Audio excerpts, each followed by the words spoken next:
As talaga pong masarap talaga po siya. Iha pa nga. So, gawin nyo na po ito. As is masarap. Pwede rin nyo pong pang negosyo, as I said. At pang regalo, kagaya nito. Hindi po ba? Maganda na po siya. Hello, magandang araw po sa inyo lahat. Gagawa po ako ngayon ng makapuno balls. Paborito po ito ng lahat. Simpleng-simpleng luto na pwede po nating pagkakitaan o pwede rin pangbigay na regalo. Lalo ngayong Pasko, pag wala tayo maraming budget, nasa puso po ang pagbibigay, hindi sa amount. At lalo pong pwedeng pang pamilya para hindi na po tayo bibili. Malaking tipid na po yun. So, ang akin pong gagamitin, mga kailangan ko po ay itong makapuno. Kailangan ko po 2 cups. Condensed milk. Corn flour. Tubig. And powder milk po. Ang una pong gagawin ay i-strain po muna natin para maalis po yung kanyang syrup. Masyado na pong matamis yan. So, kailangan tansyado lang po natin yung tamis kasi pangit din po yung masyadong matamis. Mauumay tayo. 1 cup tubig po. Cornstarch. 1 cup din po.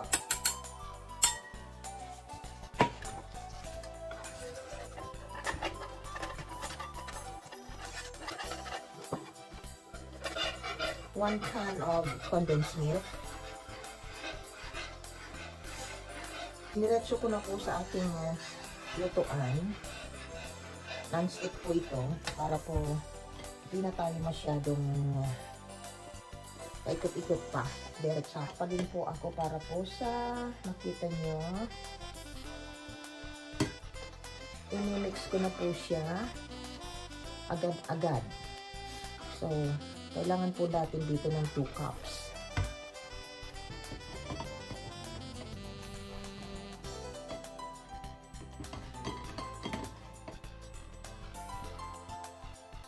Ayan po, yung nilagay ko po na bali 1 kalahati o more than 1 kalahati yan. May sobra eh. Tama-tama lang po yung dalawang 2 bottle of makapuno. Bali po may sobra siya. May sobra po siya. Naalis na rin po yung syrup niya. Makikita nyo po. Kasi kasama po yan sa lata. So, ihahalo ko na rin po lahat. So, bana po, hindi ko na po siya pwede ibalik sa bottle. So, hahaluin lang po natin ito. And then, isasalang po natin sa napakahinang apoy hanggang sa siya ay maluto. Para po, doon tayo. Start po tayo sa low fire lang. Kasi po may cornstarch, madali po siyang mag-thicken. Kaya kailangan talaga low fire lang para sigurado natin lutong-luto ang ating mixture.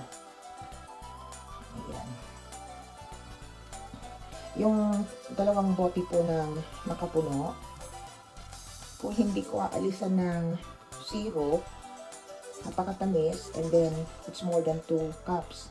Pero dahil po inalisan ko siya ng syrup, kaya halos yung 2 cup po, inilagay ko na lang yung sobra, is more than 2 cups lang. So, konti lang naman. So, nilagay ko na lang lahat. But kung gusto niyo pong magpipilat po, ininegosyo niyo ito na ganitong, tansyahin po natin yung lahat ng measurement.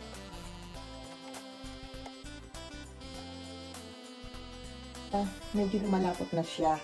Yung mga buo-buo na makapuno, halos hindi nyo na po siya makita kasi kusa siyang lumalambot. Ito pong mixture na ito, kung may time naman po kayo halimbawa, pwede rin naman po itong hatiin nyo and then lagyan nyo ng flavor. Gaya po nito, ito pandan, buko pandan, ito naman langka, ito ube.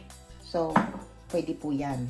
Ipatak na lang po natin siya at may lasa na siya na hindi lang ganito na plain. Ayan, almost done na po. Hindi na siya nabigit sa masyado. Iset aside ko lang po muna ito para po lumamig and then gagawin po natin maya-maya lang. Ayan, malamig na po. So, simulan po natin ang pagbilog-bilog niya at pagpabalot. Ito po yung powder milk. At ito naman po yung ating ginawa. So, bali po, ito na lang po ang ginamit ko na measuring. Yung half tablespoon po. Kasi, ayan. Mapapansin niyo po yung mga makapuno string, wala na po siya, di ba?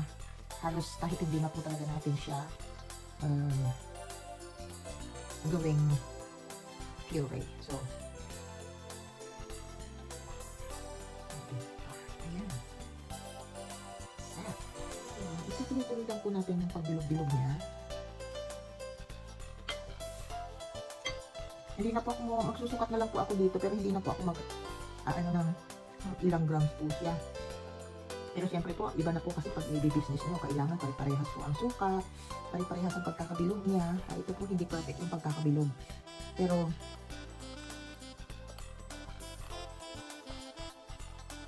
hindi naman po natin pagandahin yung bilog niya. Tingnan niyo po. Hindi po ba? Ganda na yung pagkakabilog niya. Ilalagay po natin. Ayan, lagyan po natin yung ating magandang plate. Ayan po, malapit na siyang maubos. Ang laking bagay po na rin pa yung maggawa ng mga ganito, lalo po yung mga may bata. Ayan na. Di po bang sarap? Tingin pa lang. So, tikman natin.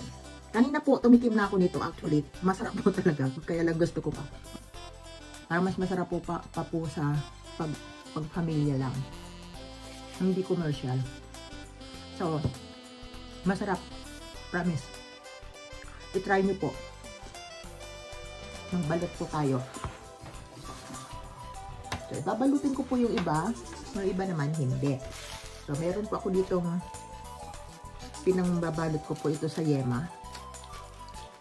So, pero gagamitin ko po dito. So, kung babalutin po natin, simple lang po. Ganito lang. Pilipitin nyo lang po. Hindi po ba? Hindi siya masyadong maganda pero pwede na. Ang galing kong magbalot. Ano po? Ito po ang hindi ko napagpapraktisan, yung magbalot. Itong mga binabalot ko, hindi pare-parehas ang sukat. Sukatin nyo po pag kayo ang ano ha, gagawa. Hindi pare-parehas. So, ito na nga po. Kunyari po, meron tayong box. So, pwede po natin siyang ilagay sa box. Pwede rin po na diretso na ito dito. And pwede din na ilagay natin. I-arrange lang po natin siya.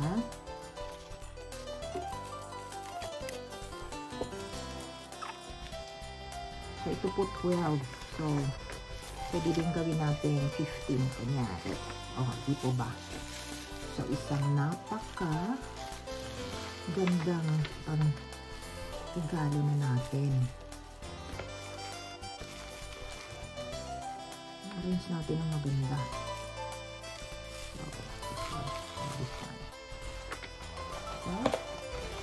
So, ayan. Ito ba? Ang ganda. So, in-arrange po natin siya ng ganito. Ayan po. So, ayan na po lahat. At thank you po sa panonood nyo sa aking video. Salamat! Hanggang sa susunod po.